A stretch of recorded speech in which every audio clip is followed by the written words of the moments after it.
Sikat na sikat ang pangalang Aiza Seguera mula pa noong dekada 80 dahil siya ang batang bibo na nagbigay ng saya sa ating mga tanghalian.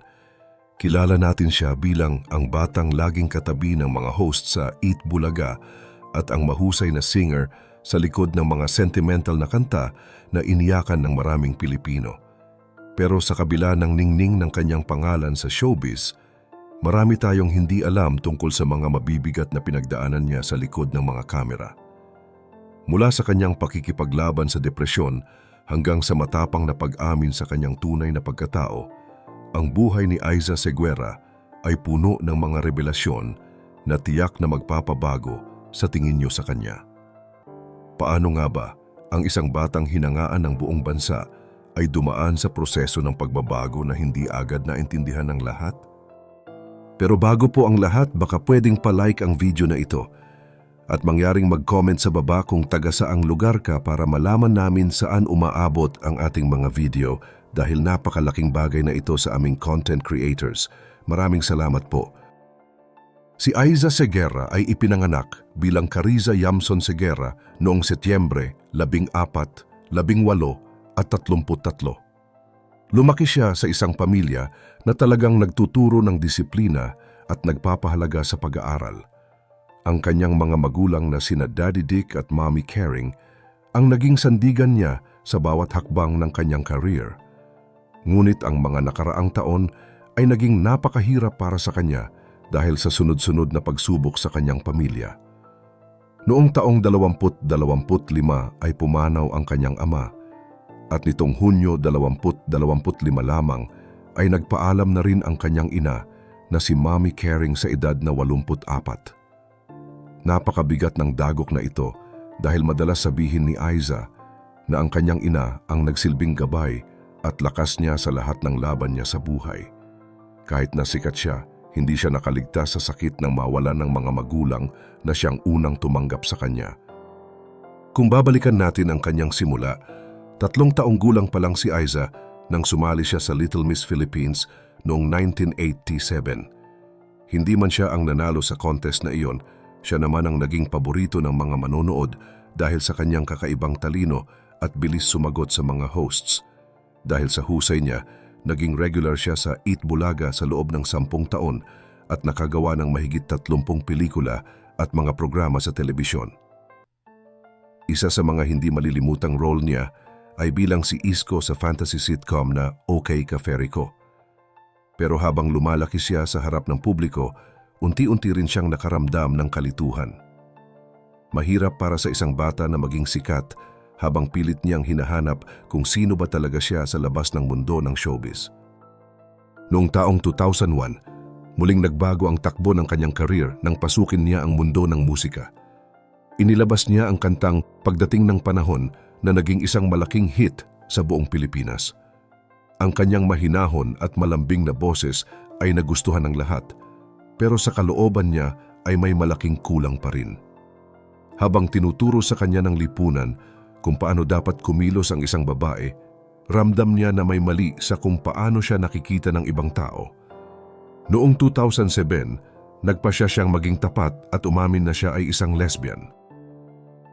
Pagkatapos ng pag-amin ni Aiza, noong 2007, hindi doon natapos ang kanyang paglalakbay dahil mas malalim pa pala ang tunay niyang nararamdaman.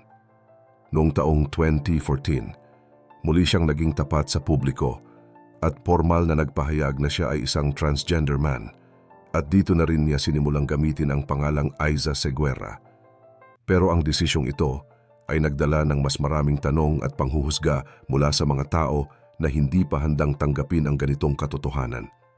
Marami ang nagtatanong kung tunay ba siyang lalaki kung hindi naman siya sasailalim sa operasyon. Para kay Aiza, ang pagiging totoo ay hindi nasusukat sa anumang pisikal na pagbabago sa katawan kundi sa tapang at dangal ng isang tao na harapin ang mundo bilang kung sino talaga siya.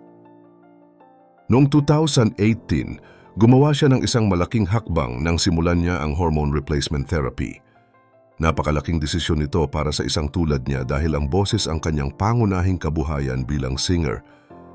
Alam ni Aiza na magbabago ang tunog ng kanyang boses at magiging mas mababa o panlalaki ang timbre nito. Bagamat may takot na baka hindi na siya matanggap ng mga fans o mawala ang galing niya sa pagkanta, hinarap niya ito at nag-aral ng mga bagong paraan para ma-adjust ang kanyang pagkanta. Pinatunayan niya na mas mahalaga ang pagiging tugma ng kanyang boses sa kanyang tunay na pagkakakilanlan kaysa sa takot na mawalan ng career. Sa usaping pag-ibig, marami ring pinagdaanan si Aiza bago niya nahanap ang tunay na katahimikan. Bago pa man dumating sa buhay niya si Liza Dino, nagkaroon siya ng mga nakaraang relasyon na itinago niya sa publiko. Inamin ni Aiza na naging magulo ang ilan sa mga ito dahil hindi pa siya ganap na tapat sa kanyang sarili noon. Pero ang mga karanasang ito ang nagturo sa kanya kung paano rumespeto at magpahalaga sa ibang tao. Noong taong 2013, nagkakilala sila ni Liza at dito na nagsimula ang isang matatag na samahan. Ikinasal sila noong 2014 at hanggang ngayon ay magkatuwang sila hindi lang sa bahay kundi pati na rin sa kanilang negosyo na Fire and Aiza Entertainment. Bukod sa kanilang pagsasama, nagplano rin silang magkaroon ng sariling anak sa pamamagitan ng egg retrieval at IVF noong 2019. Alam nilang maraming tao ang magbibigay ng negatibong komento tungkol dito, pero para sa kanila, ito ay bahagi ng kanilang pangarap na makabuo ng isang pamilya. Ngunit sa likod ng masayang relasyon na ito, patuloy pa ring nakikipaglaban si Aiza sa kanyang mental health. Mahigit 17 taon niyang dinala ang mabigat na depresyon na dumating pa sa punto na gusto na niyang wakasan ang sariling buhay. Nangyari ito noong panahong nawalan siya ng trabaho at muling bumalik ang sakit na cancer ng kanyang ama. Pakiramdam niya noon ay wala siyang silbi dahil hindi niya matulungan ang kanyang pamilya. Ang kantang Shelter of the Broken ang naging daan para mailabas niya ang lahat ng sakit na nararamdaman niya noong mga panahong iyon. Bukod sa depression, na-diagnose din si Aiza na may ADHD noong taong 2020. Ang kondisyong ito ang nagpahirap sa kanya na mag-focus sa pagsulat ng mga kanta at sa pagpapatakbo ng kanyang kumpanya. Pero sa kabila ng lahat ng mga hamon na ito sa kanyang isipan at emosyon, hindi sumuko si Aiza. Ginamit niya ang kanyang mga kahinaan para mas lalong maintindihan ang kanyang sarili at para makatulong sa iba na dumadaan din sa parehong sitwasyon. Magkakaalam, share ko lang story ko. Dumating ako sa point na isang income lang hindi na sapat para sa pamilya ko. Kaya naghanap ako ng extra income at oo, marami rin akong pinagsisihan na online courses at online materials. Pero may natutunan ako. Dahil doon, unti-unting guminhawa ang buhay ko. May savings na, may bahay, may sasakyan, at nakakapag-travel abroad. Kaya gusto ko lang i-share ang mga nakatulong sa akin.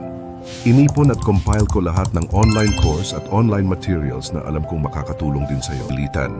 Ang link sa description at comment section.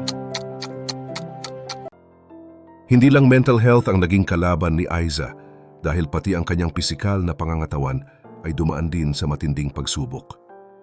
Bukod sa ADHD, mahigit 5 taon na rin siyang nakikipaglaban sa type 2 diabetes.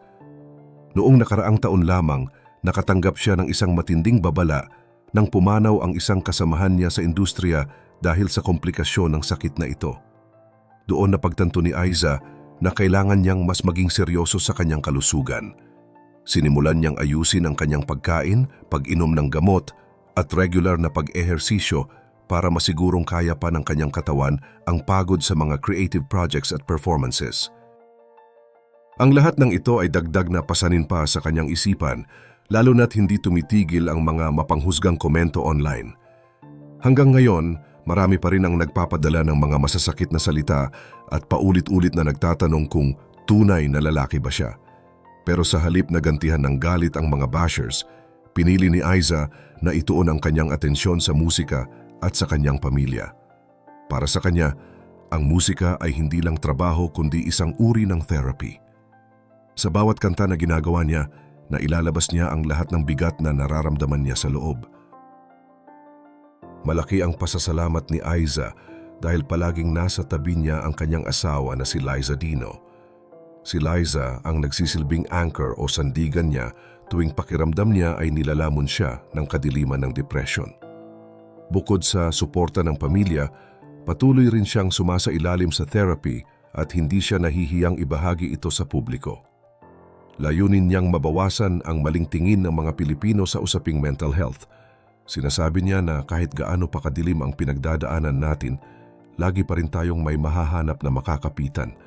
Maaaring ito ay sining, pagsusulat, isang tao, o kahit ang sarili mo mismo. Ngayong 2026, mas aktibo pa rin si Aiza sa pagdidirekta at paglalabas ng mga bagong kanta na nagbibigay ng inspirasyon. Ginagamit niya ang kanyang boses para ipaglaban ang karapatan ng LGBTQIA+ community sa Pilipinas. Ang buhay ni Aiza Seguera ay patunay na ang pagiging totoo sa sarili ay may kaakibat na hirap, pero ito ang tanging paraan para makamit ang tunay na kaligayahan. Sa huli, ang kwento ni Aiza ay paalala sa atin na lahat tayo ay may kanya-kanyang laban na hindi nakikita ng iba. Ikaw, naranasan mo na rin bang husgahan ng ibang tao dahil lang sa pinili mong maging tapat sa nararamdaman mo? Sa tingin mo, kailan kaya magiging ganap na handa ang ating lipunan na tanggapin ang bawat isa ng walang halong pag-aalinlangan? I-share mo naman ang sagot mo sa ibaba at huwag kalimutang mag-like at subscribe para sa mas marami pang updates gaya nito.